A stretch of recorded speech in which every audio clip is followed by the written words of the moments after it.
applying all those universal laws of compassion and grace and mercy and forgiveness to yourself, you fill yourself up.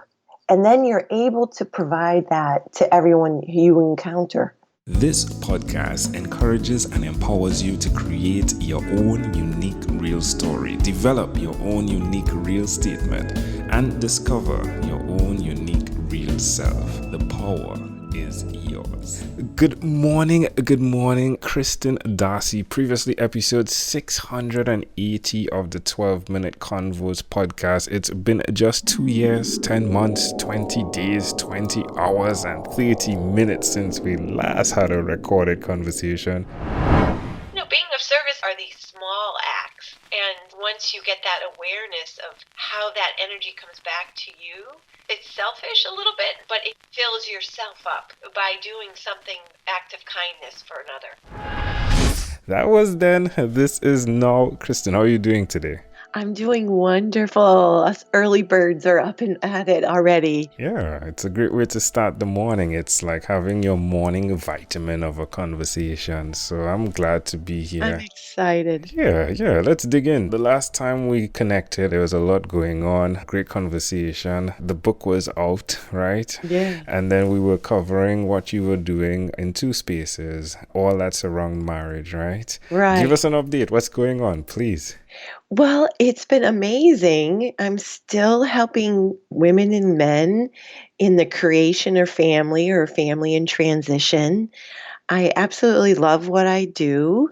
And I've been working on a new book and helping people when their life seems to be, and this is the word that I'm using, and I'm not a negative Nilly, but it just feels to me that my clients have been in a state of Armageddon.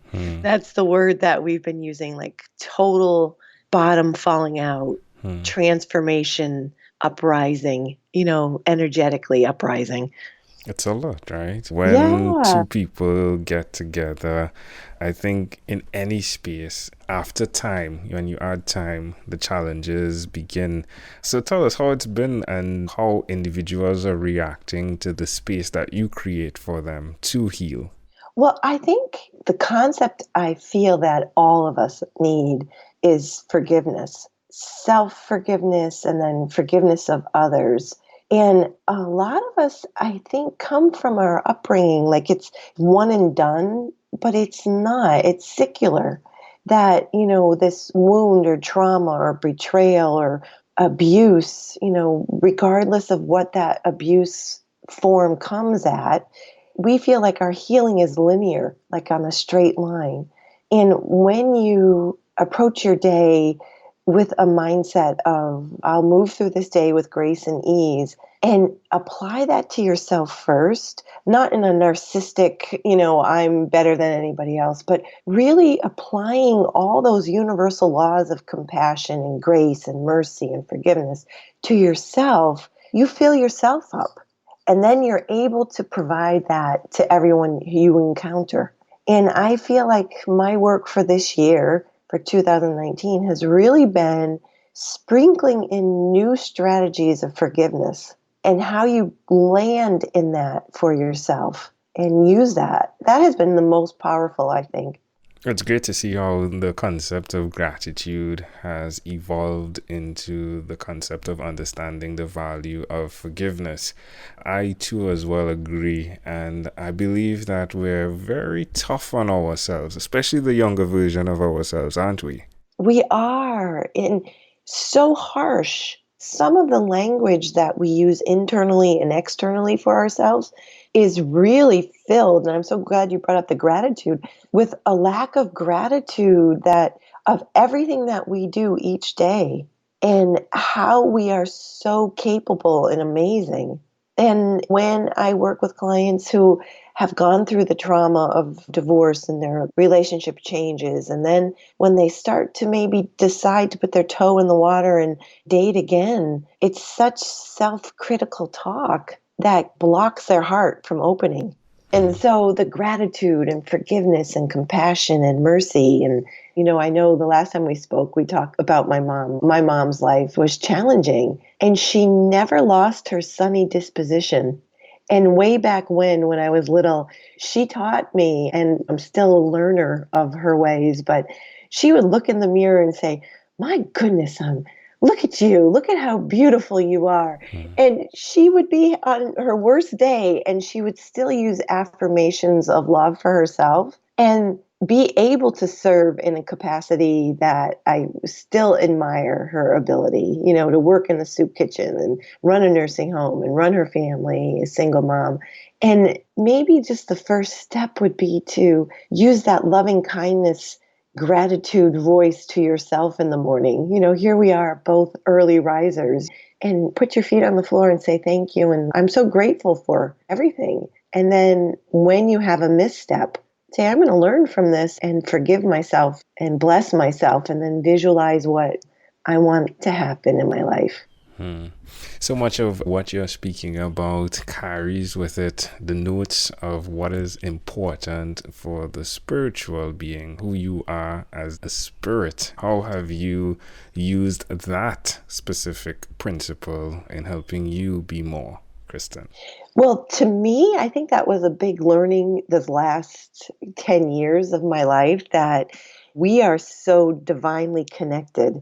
And before, I was brought up very Catholic, and my spirituality was through someone else. Like, you learn you had to go to Mass and you had to go to confession, and your spirituality was something outside you, right? And then going through the process of what happened in my life, this tumultuous time, it was really embracing that spirituality, that we all are this big spirit having this human experience. And if we rely on our spirituality, our innate gifts that we're born with, that we seem to forget that we have these superpowers, this superpower of connection and love and awareness. And so I'm still a work in progress. And sometimes, like I said, it comes in waves, right? Sometimes you feel that super connection, that you're just in that flow, and then something happens and you get off kilter. And you have to remind yourself again, okay, what have I learned from this? How do I forgive self and others? How do I move forward in love and forgiveness? Send them a blessing instead of having that remuneration of, they've done me wrong. And then visualize what you want. That's so powerful. It is. It's beautiful.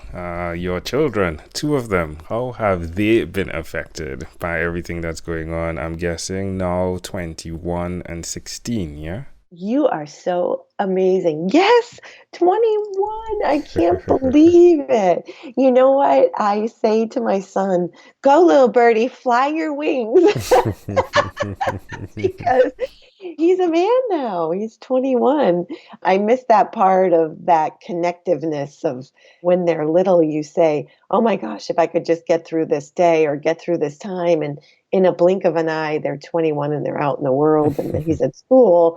And then my 16-year-old daughter, she's just getting ready to spread her wings and go. And you know what is so amazing? I was that mom that when you put him on the bus, I cried.